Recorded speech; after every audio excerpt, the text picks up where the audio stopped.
Hi friends, host Eric here, host Talking with Famous People. I'm making this video fairly quickly. I'm going to go through this document. This is the first of a couple of documents I'm going to make explaining all the argumentation regarding cognitive functions. I realize and accept the fact that I've not done a very good job of that, frankly. But that it needs to be established. So, Jonah, for example, correctly said, incorrectly said that it was an appeal to authority, but would have been correct had he said in my last video I made an appeal to popular sentiment. Except for the fact that I wasn't using it to justify anything. I was just being rhetorical in my hyperbole there and going, there's not anybody in the entire world with a shred of understanding, like that kind of shit. That's not an argument, that's just flair. That's just sparkle, pizzazz, or whatever. Remember that movie, Office Space, where the lady has to wear, what do they call that shit in that restaurant? Where Jennifer Aniston has to wear a bunch of crap on her shirt, like buttons and stuff. I forget what they called that. Anyway, let's proceed forward. The tricky thing about cognitive functions. Introduction. People have noticed that human individuals behave differently from one another probably since the beginning of time. But for almost as long, people have noted repetition. Joe is a lot like Bob. In fact, Joe, Bob, and Steve are all a lot alike, while Mary, Frank, and Judy are also all a lot alike, and very unlike Joe, Bob, and Steve. We can explain these similarities and differences in a lot of ways, and this is where things get tricky with cognitive functions. Let's look at eggs as an example. Imagine I'm visiting your farm for the first time, with no foreknowledge of your livestock. I knock, and hear you shout, "Go on in," from around back, so I walk into the kitchen.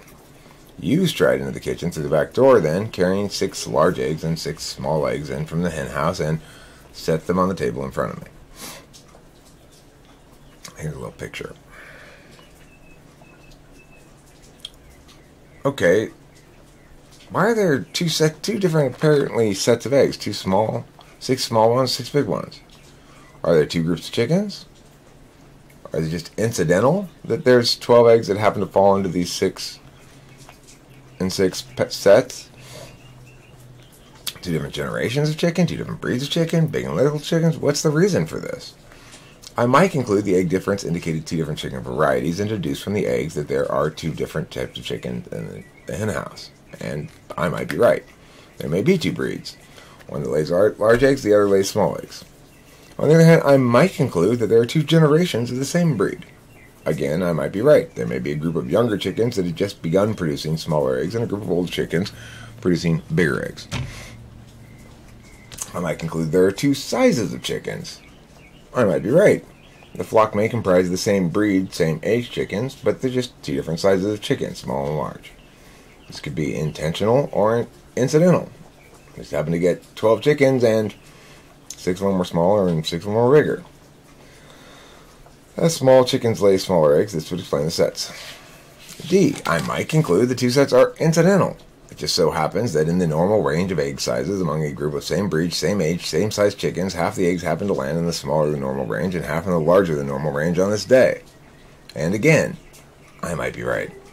If so, the apparent patterns are red herrings. They represent nothing more than statistical spread, and all pattern takeaway is a function of the level of zoom.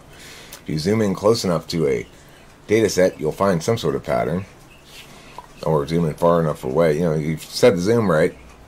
It's like that episode of Simpsons where Disco Stew shows this chart about how disco's blowing up, but it was from the months of October through March of 1977.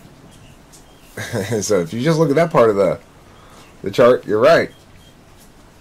But, of course, if you look at it a little bit further out, then it looks different. How do we know which is right? With the chickens, we gather empirical data by going and looking at the chickens. The matter could easily enough be determined through just looking at them because the chickens exemplify the physical object, the attributes of which are established by our senses. With personality as the analog, where can we make progress in determining which answer is correct? This is really the question here, right? Because we've got a similar situation, an analogous situation. So what do we do with it? Do we just throw up our hands and give up? No. First we think through the argumentation. What do we need to do in order to successfully establish it. Foremost, establish the distinction being considered represents a qualitative difference, example A, two different chicken varieties, instead of a quantitative difference, B and C, two sizes, two generations, or a misleading apparent pattern, incidental. Are attentional manners themselves qualitative distinctions justified by the data? In order for the answer to be yes, we'll need to first establish that the apparent sets exist. This is easy enough to do simply by gathering a bunch of type mates together and presenting them with a general personality assessment, not cognitive function related. Do the same for a control group of random people of similar demographics. Note the differences in range between answers among the test group and answers among the control group. If, in fact, there is a statistically significant correlation between purported type and uniformity on a general personality assessment, that is sufficient to establish at least the appearance of sets. Let's accept for the sake of argument that this is established. Rebuttal of the claim faces a steep rhetorical slope. This means that the claim's easy to aff and hard to nag. It also means we ought preferred over exclusive alts. If the exclusive alts were preferable, the slope of the argumentation will reflect that. A preferable and exclusive alt comprises a strong rebuttal. Until such arises, prefer the aff. This is a general rule for understanding anything in life. In this case, why does the rebuttal of the claim face a steep rhetorical slope? Well, because it is true, indisputably, that we can group people into sets. Whether those set groupings represent an actual distinction or not is the question. So once we've established that the sets do appear to be existent, that's a steep rhetorical slope to rebut. It's hard to deny that they appear to be in existence. Okay? And that's all we're establishing here at first. So now, once they appear to be in existence, we have to look at the alts. And the alts are alternatives. What's the alternative explanation for this? So, but before we get there, we'll next need to establish the taxonomy we present is descriptive of a distinct configuration rather than simply a grouping of a range within a set. Let's break this issue down. Cognitive function theory is built on the notion that the brain has distinct modes of cognition, the execution of which requires some of a finite amount of conscious attentional energy. How else might we think about cognition other than this? What are the alts? We might imagine that attentional focus of a given sort is like a painting. It might be a still life or a landscape, but either way, it's just one medium of attention generating different results. In that instance, there's no configuration. It's just some people direct their energy here, there, or the other. In that case, the fact that I create a lot of stuff simply means that the attentional energy I have is devoted towards that and not something else, but there's no real difference between directing that energy towards creation or riding a bike or organization. That's one understanding that one might make as an alt. Or we might reduce things to behaviorism. Ultimately, if we had sufficient data points regarding stimuli, we could predict a person's behavior perfectly, because everybody's being responsive to stimuli in some sense, therefore everything's behaviorist. That's another possible way we could understand human being. So, why is function theory preferable to the alts? And there are other alts we could have, but they basically break down to these two sets of alts. So why is function theory preferable to the alts? Remember, we don't need to prove that function theory is perfect. We need to prove that it wins the argument right now until better arguments come along. So right now it does win the argument, and it should be preferred. It subsumes the alts by explaining the alts as expressions of the cells that generate them, and explains the deficiencies in other approaches by pointing to the reality that every analysis of human being is also an expression of it. And this is something that most psychological stuff doesn't do. It explains the why of human better than the alts because it draws not only the necessary distinction between the illocutionary and locutionary frames, but also the relationship between conflicting values and manners of attention. So in other words, it explains more.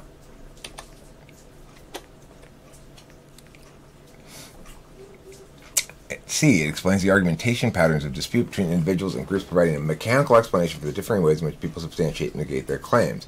And as a debate coach, I can tell you, people come in with defaults. They come in with default manners of substantiation, and it's very consistent.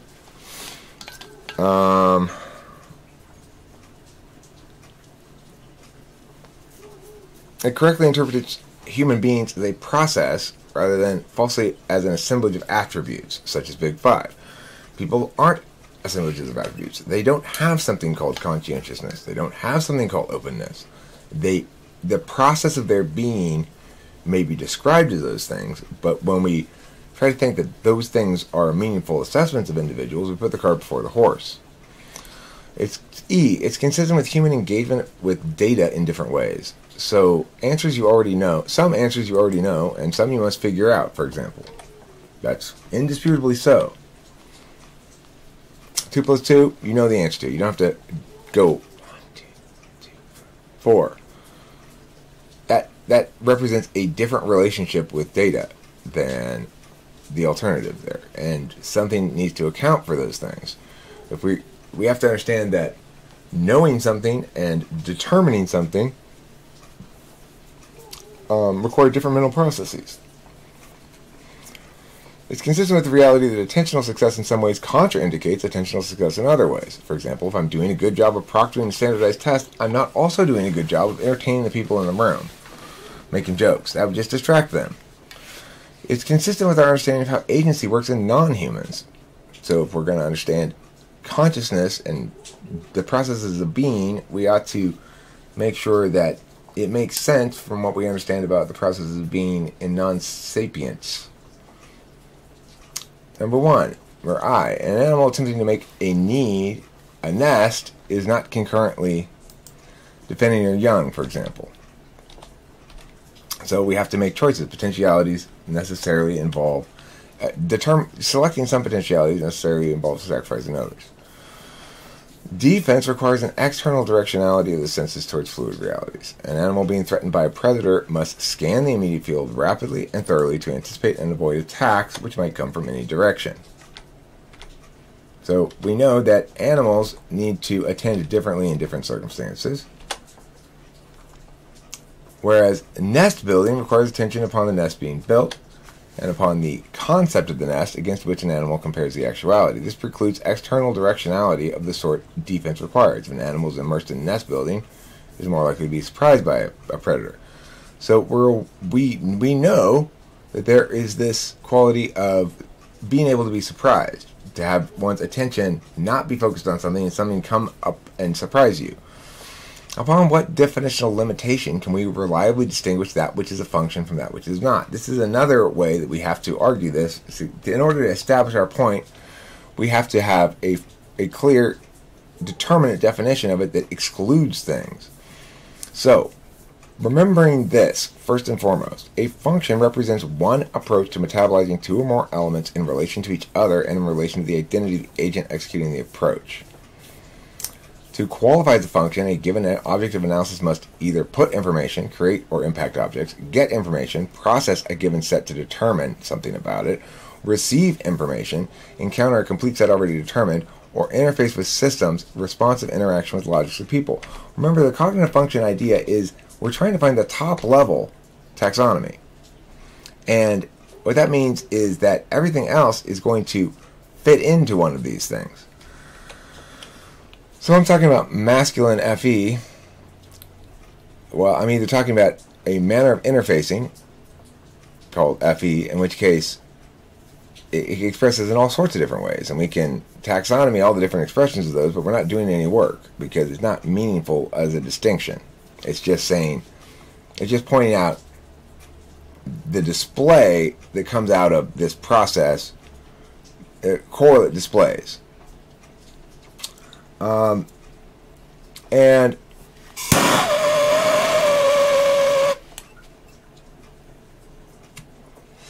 remember, functions in cognition are like functions in math. Addition means addition. It's a function because it's a process executed to relate two objects in a specific way and determine an outcome from that relational process. And the fact that we can make a bunch of subtypes of addition if we want it. We can say, this is negative positive addition, when you add a plus and a negative number together. This is odd addition, when the sum comes out odd. This is even addition, when the sum comes out even. This is two-digit numbers addition, when the addition is between two-digit numbers. This is five-digit addition. You can make infinite number of distinctions of how addition plays out, but you're not telling us anything else about addition. You're just making observational, arbitrary categories of the outcomes of using that function. So we have to remember that a function is a function. It's not an object. It should be noted that 1 and 2 here of B assume the individual can deal with the data he encounters and act upon the world without changing anything in between. I can get information, assume the world's going to stay the same from the information I just got, decide what to do, and then do it. It presumes that nothing's changed between me getting the information and making the decision. Okay? Deliberation, a snapshot represents the status quo for 1, 2. Deliberation then attends to that static understanding of the status quo. That's the get information part. When it's done, action renders to impact the status quo. That's the put information part. Sometimes, however, relevant factors have changed in the interim. So this is one way of approaching reality, but it presumes reality is more static and requires less responsiveness than the alternative approach. 3 and 4 of B assume that people can't meaningfully decide upon actions without keeping one eye upon the system on which they act to see how it's developing and changing. Interface types attend to social physical systems, such serve as objects of analysis, but analysis of these objects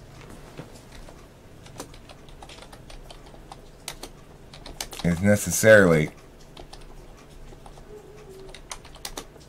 limited because they are definitionally processes of responsiveness. Okay, that's the end of this document for the moment. I could continue on indefinitely with this document, but that's enough for that. The next document is going to be called the 8-shaped dilemma, or the 8-block dilemma or something. And I'll tell you the premise of it right now. There's a group of 5 people, or 4 people, or whatever. One of them is named Ferric Core, and one of them is named Reese's Mopef, and one of them is named Maeve Grouper Showers, and one of them is named Coach Derek. These 4 people are put into a warehouse room, and they stood in front of a conveyor belt, and they're told, now listen up. This conveyor belt, when you turn it on, it's going to start moving along here. Over here on this wall, you see the entrance where it comes in from outside. On this conveyor belt will be a set of objects. And then the wall here, you see it goes out to the other side. You can't see what happens on either side of the walls.